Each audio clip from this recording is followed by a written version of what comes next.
In September 2023, I flew from Sydney to Iceland for a real bucket list motorcycle tour with local company Ride with Locals.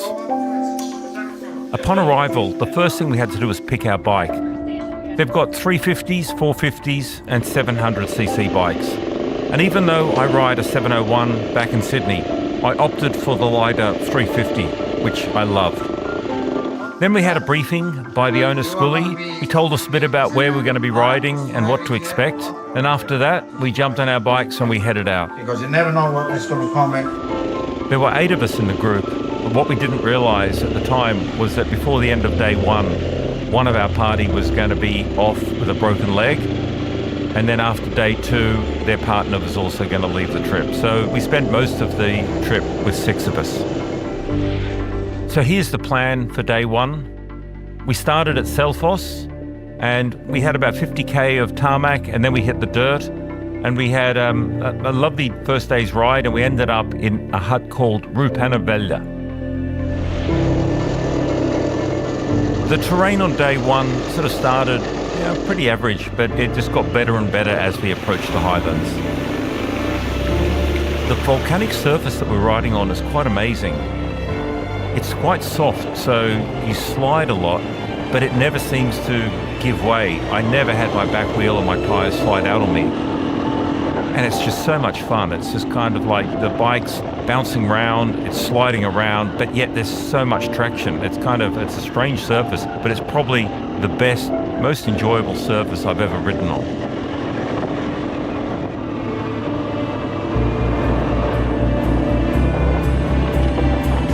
Now this is where the accident happened. You can see on the right-hand side of the track there's a sort of rut and a washout, which is easy enough to avoid. But Stephen got his front wheel stuck in it and the bike came down on top of him. And at the bottom of the hill, we were taking selfies in front of the waterfall and enjoying just the beautiful panoramas. And we didn't realize that Stephen was actually pretty badly hurt at the top of the hill with a broken leg. Stephen had fallen at the top of the hill, which was very exposed, and it was cold and windy. So the first thing we did is we took him down to the bottom of the hill and found some shelter. Even down here at the bottom of the hill, it was still pretty cold and windy. It was going to take some time before the support vehicle reached us. So we decided to actually put Stephen on the back of a bike and double him to a nearby hut where he could stay warm while we were waiting.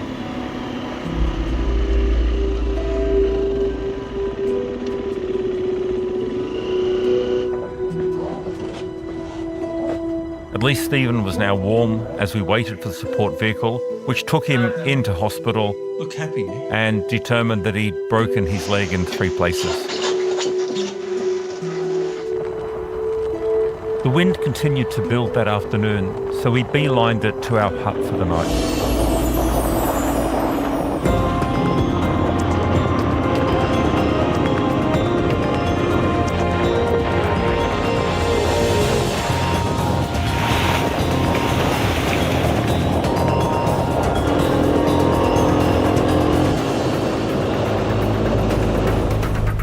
It was a beautiful little hut on the banks of a river just set in this gorgeous valley.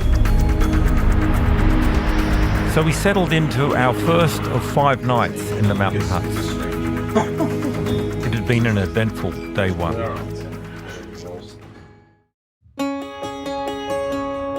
It was day 2 and it was windy and wet, so we didn't have high expectations about this day's riding. The guides planned some local things to see, so we're going to check out a couple of waterfalls and some volcanic craters.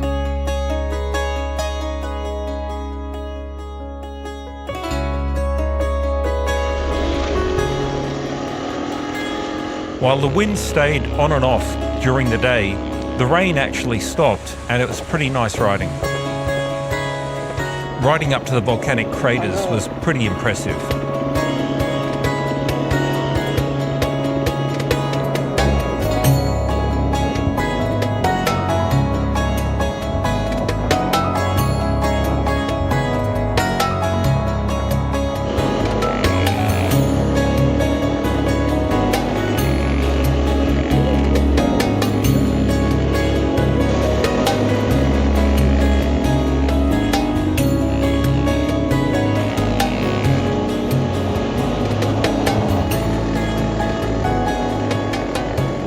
came to our first sort of longer water crossing, and the guides gave us pretty clear instructions. Take it nice and slowly.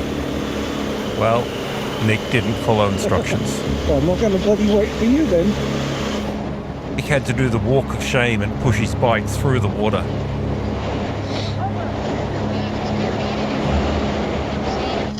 Turned out Nick had drowned the bike.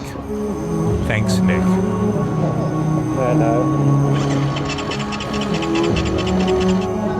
Luckily, the guides were well prepared. They had spare oil, so we did a quick oil change on the side of the road, and we got going again.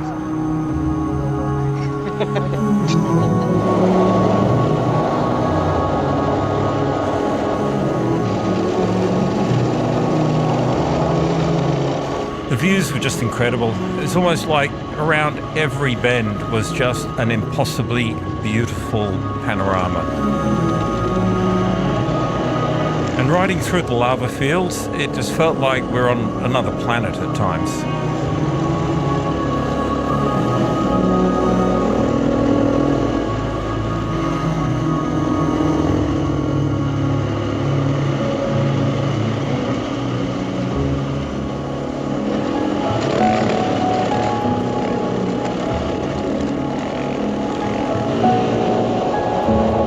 Slow down, let me get out behind you.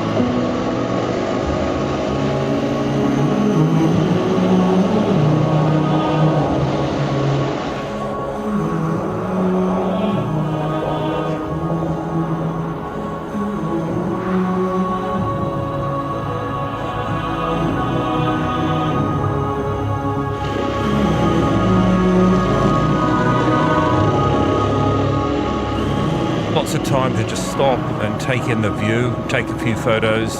It really was beautiful.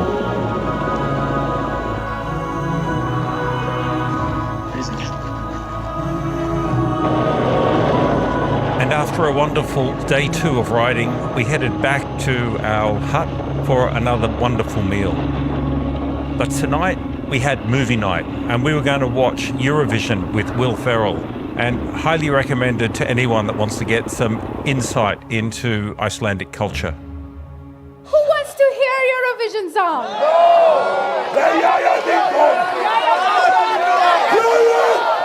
Yeah, ding dong, here we go! On day 3, the wind eased, and it's looking like better weather. So we rode from our hut up to an incredible waterfall called Hyfoss, and another amazing valley that I cannot even attempt to pronounce. And then we went to the thermal springs at Lammanalaga, and then finally drove to our new hut for the night.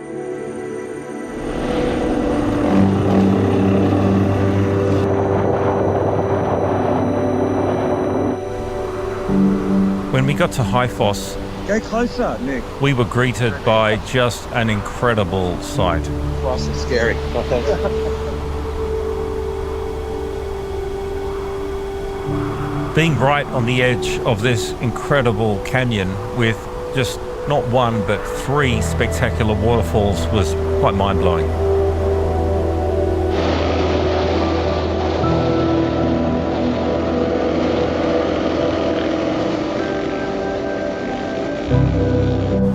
Then we rode to this incredible canyon, the name I'm not even going to attempt to pronounce.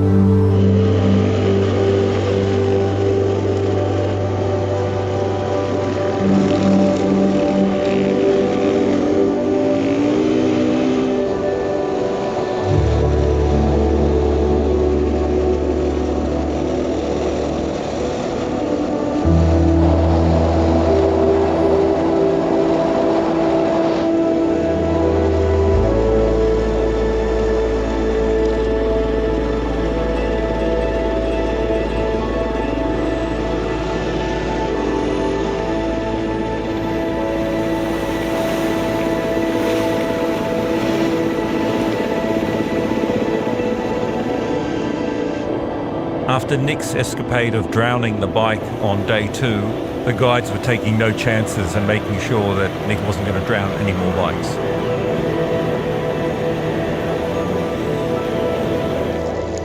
it was too cold and too windy for us. We didn't want to take all our gear off and get in the springs and then get geared up again. But I ended up staying here with my family a few days later, and my boys sunk quite a few beers that evening in the hot springs.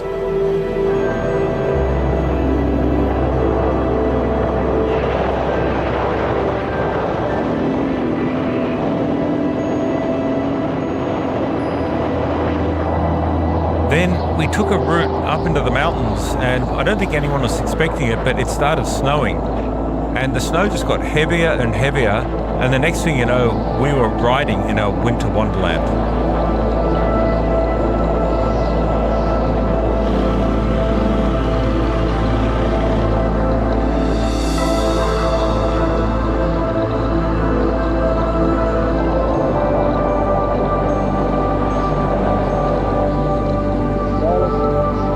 And while all of us had ice and snow head to toe, we just loved the experience, especially coming from Australia.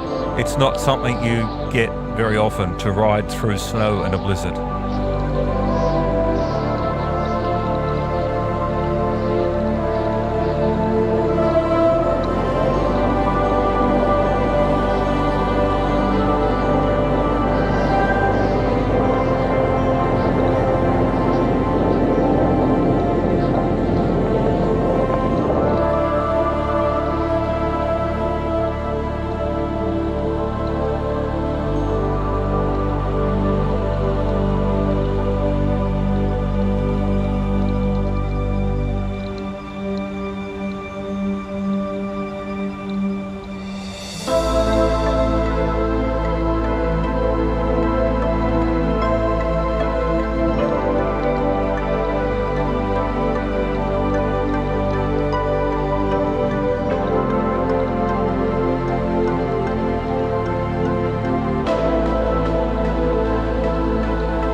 We made our way to a new hut for night 3, and it was in just the most beautiful valley, and it was an incredible hut. We had the hut to ourselves, and it was just a stunning, stunning vista to wake up to.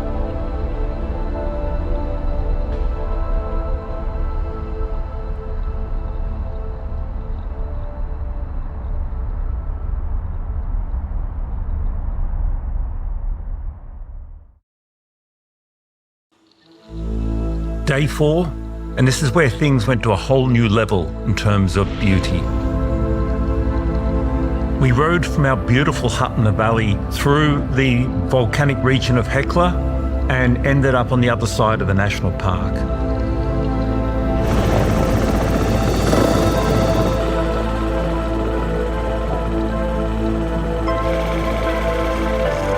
The weather was fantastic. The wind had dropped, and we knew we were going to have a really great day's riding.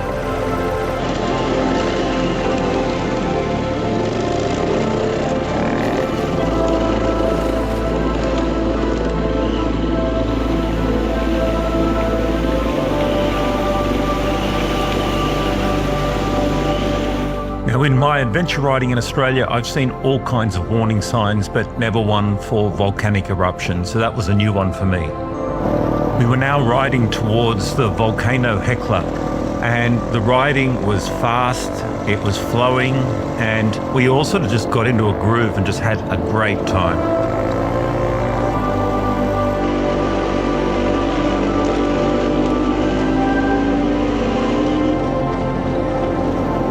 The clouds were quite low, and it created quite a sort of dramatic landscape.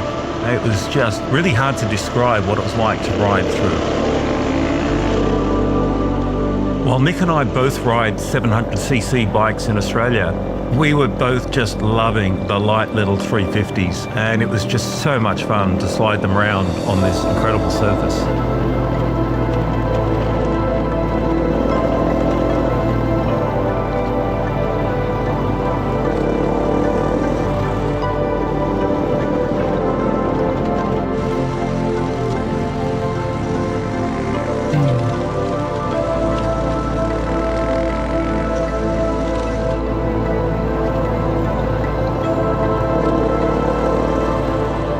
As the day went on, the scenery just got more and more spectacular, and we all were just loving the riding more and more.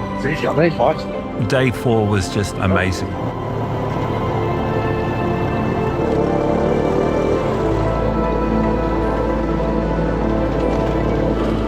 In terms of terrain, we had a bit of everything on day 4. There was sort of slower, more rocky trails, and then we had the high-speed, flowy trails. We even had snow riding and some sort of steep hills. I found myself using a term in Iceland, impossibly beautiful. And it really just describes what I was seeing. It's almost like around every turn, around every bend, the scenery was just impossibly beautiful. And I'll finish off day 4 with some examples of what the riding was like and what the scenery was like. It was mind-blowing.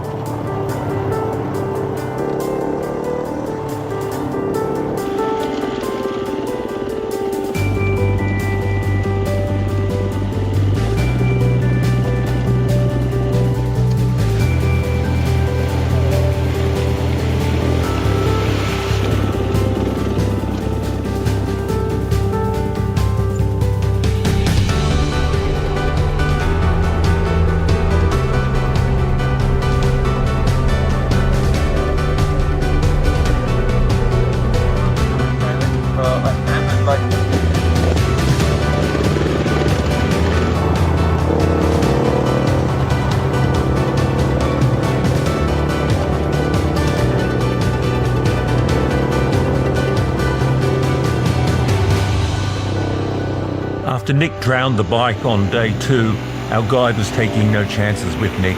He was giving him remedial crossing advice. You know what it's like when you're riding and all of a sudden you just sort of become one with the bike. You're relaxed, you're riding about as well as you can ride. The terrain is amazing, the track is fantastic, the weather is incredible, and the scenery is just mind-blowing. You kind of get into this euphoric mode, and that's how I felt on day 4. It was just probably the best riding I have ever done.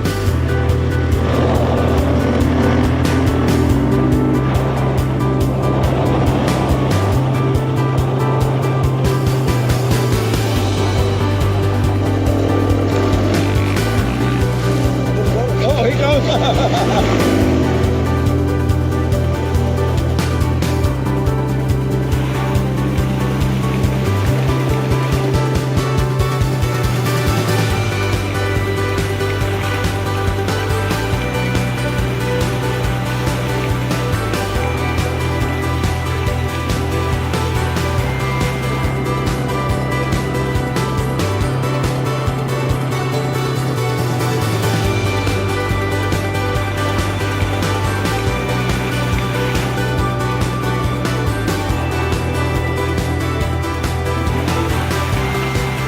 We finished day 4 at a new hut, and this hut was situated right on the edge of this most beautiful, beautiful canyon.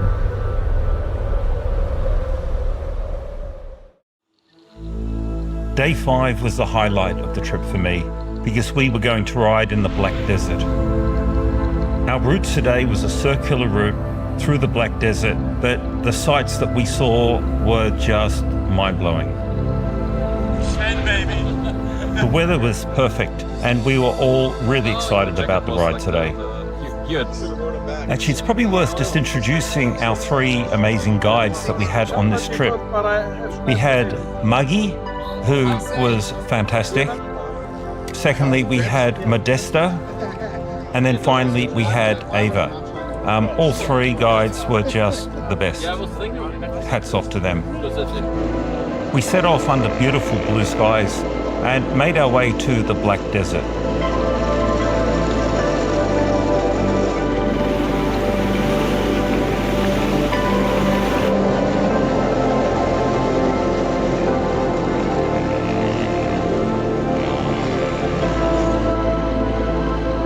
The colours of Iceland are amazing. The bright greens against the black soil just make for an incredible palette.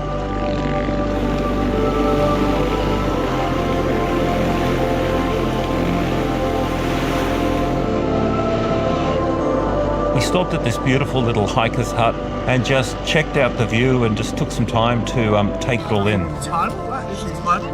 Like a lake on it. The pace definitely picked up on day 5. I think we were all just really comfortable on the bikes and on the terrain. And we were having fun.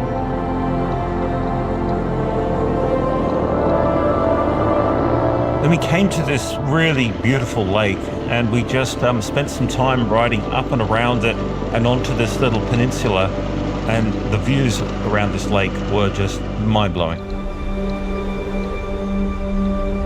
I really appreciated the stops that we made because, you know, often when you're riding along quickly on the dirt bikes, the views can just fly past you, and just stop and look around and take these views in. It is pretty special.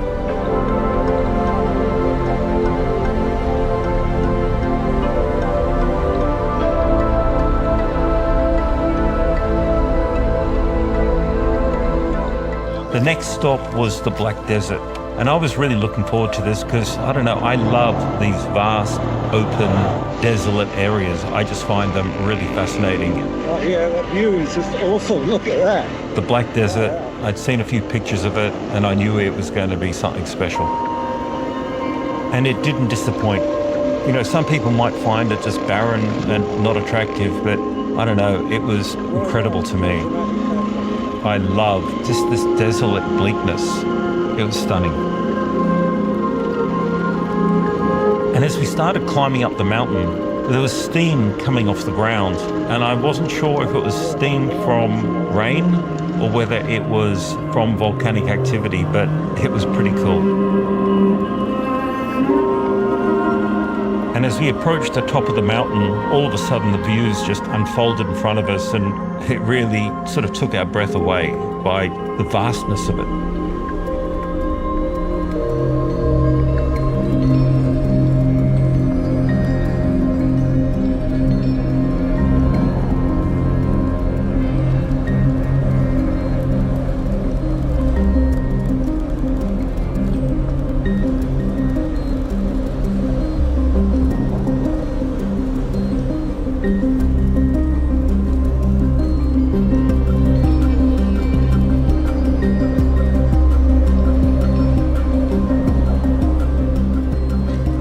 This was a great place for our lunch stop, and there we just enjoyed this pretty special view. Then as we left the mountaintop, we drove back down and we just had this amazing view across the Black Desert that we had ridden across. I think this will give you a real sense for how amazing it is.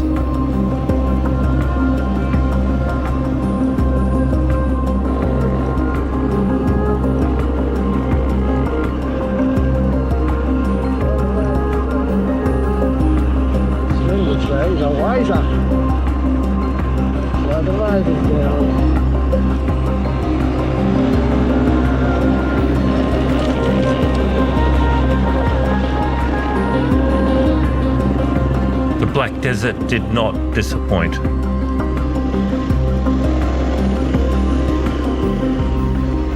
That afternoon we rode pretty hard and we rode pretty fast, and it was a long day, but boy, it was a beautiful day. It was just so spectacular and enjoyable. Without a doubt, day 5 was my favorite day.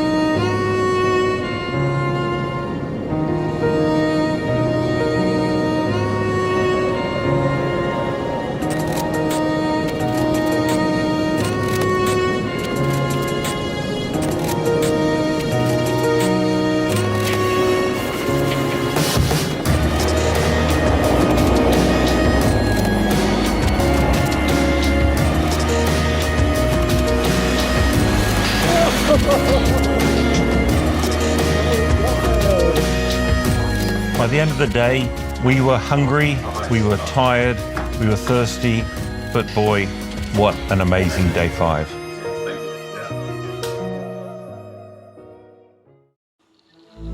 It was the final day of our tour, but Iceland still had a few gems to share with us. Today we made our way back to Selfoss from our hut, but we rode through some pretty incredible landscapes. But I thought I'd start the day by screwing around with my drone and capturing some images of these gorgeous canyons right behind our hut.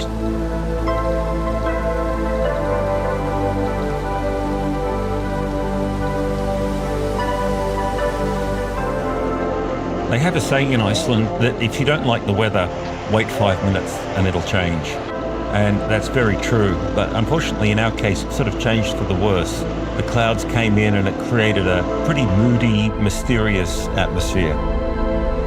But on this last day, we came across some scenery which is just as good as anything we'd seen on the previous 5 days. This waterfall was pretty cool to ride across.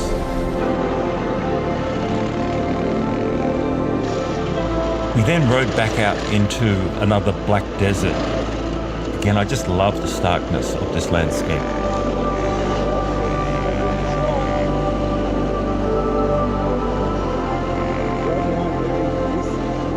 Like, check this out, a perfect green cone just coming out of this black desert. How cool is that?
The guides had one more little finale up their sleeves. They took us down into this beautiful little canyon where we could just ride along the river, and it was a lot of fun.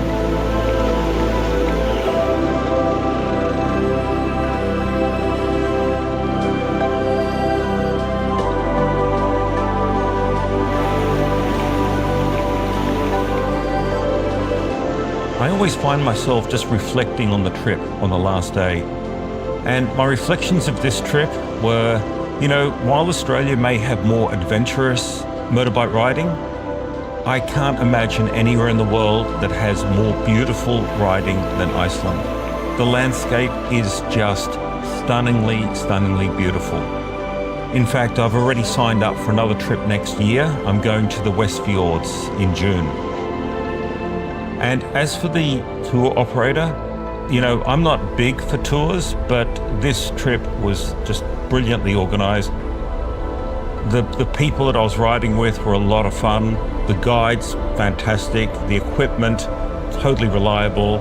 And it was faultless. I would highly recommend them to anybody.